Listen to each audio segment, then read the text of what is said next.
Hi everyone, I'm Sally Engelhardt, Grand Prix Dressage rider. Today's tip is the Walk Pirouette. With the Walk Pirouette, you want to look for a movement that is energised and marching and has nice suppleness and good carrying power. And that's the idea of the Walk Pirouette, to set up to start setting up the horse for that extra carrying capacity that comes from the canter pirouettes and the high movements.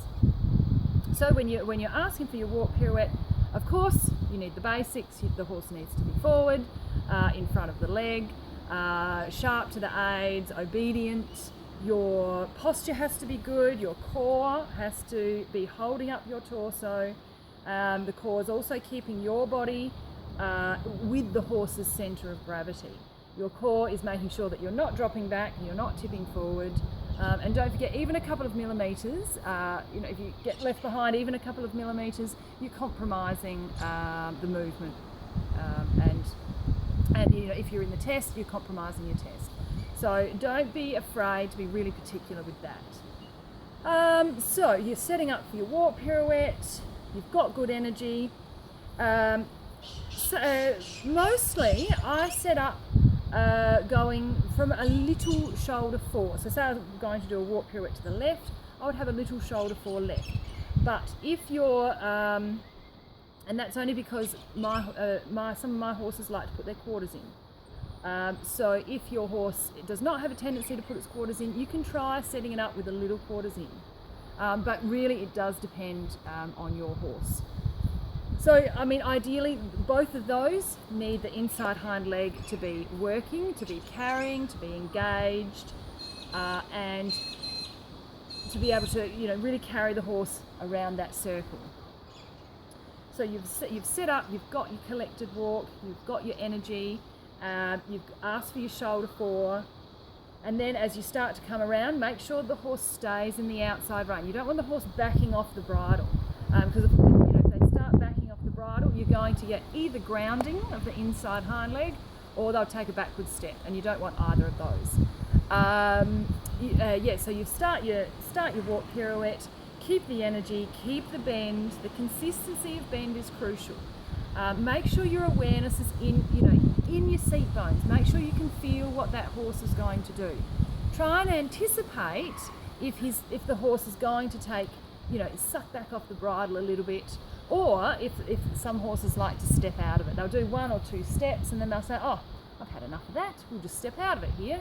You certainly don't want that either. So horse stays in the outside rein for the entire Walk Pirouette. If you, for your test, just the nature of the Walk Pirouette, the physics of it all and the engineering of it all, you do finish about nearly a metre away from the line you need to cross over G.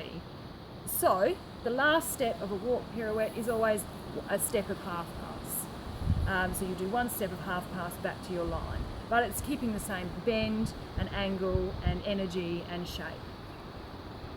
And then as you walk out of your Walk Pirouette, you want that energy kind of bottled, so that when you walk out of it, you're letting the bottle out.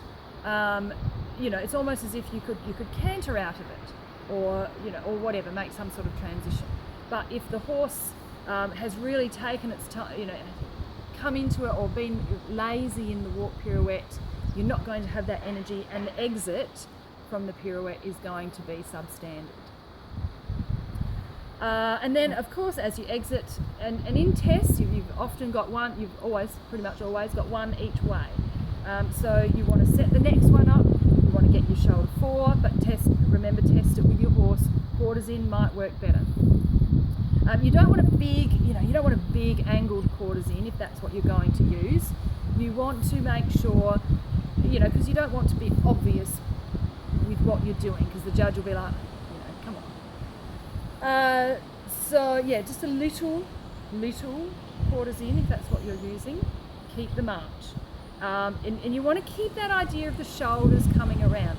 Even if in your training, don't be afraid to really exaggerate how far you look over your shoulder. You really need to get over there because the turn of the shoulders, the turn of the hips help bring the horse's shoulders around. He listens, the horse will listen to that kind of thing. And if you're stiff and nervous and asking for a walk pirouette like this, you're going to get a walk pirouette that reflects that. So stay relaxed, make sure you're supple, because you need that turn in your body. Things to watch for: energy, marching steps, not falling in or falling out, or stepping in or stepping out, and the bend. Keep the horse looking in the right direction. Things to avoid: slowing down. Don't slow down. You want that march. It has to keep going. You want the march. You need the rhythm and the relaxation, so that the horse can keep bringing it, keep its back up, keep the carrying, keep the inside hind leg engaged. And the last thing to avoid is, once you've made your almost complete turn, you want to avoid taking an angled line to your next walk pirouette. Don't forget to take that last half-pass step, and that will get you onto your line. So I hope that this information helps you with your next walk pirouette, and that you are setting them up for success in your test. Thanks for listening, and don't forget to put your comments or questions below, and I'll see you next time.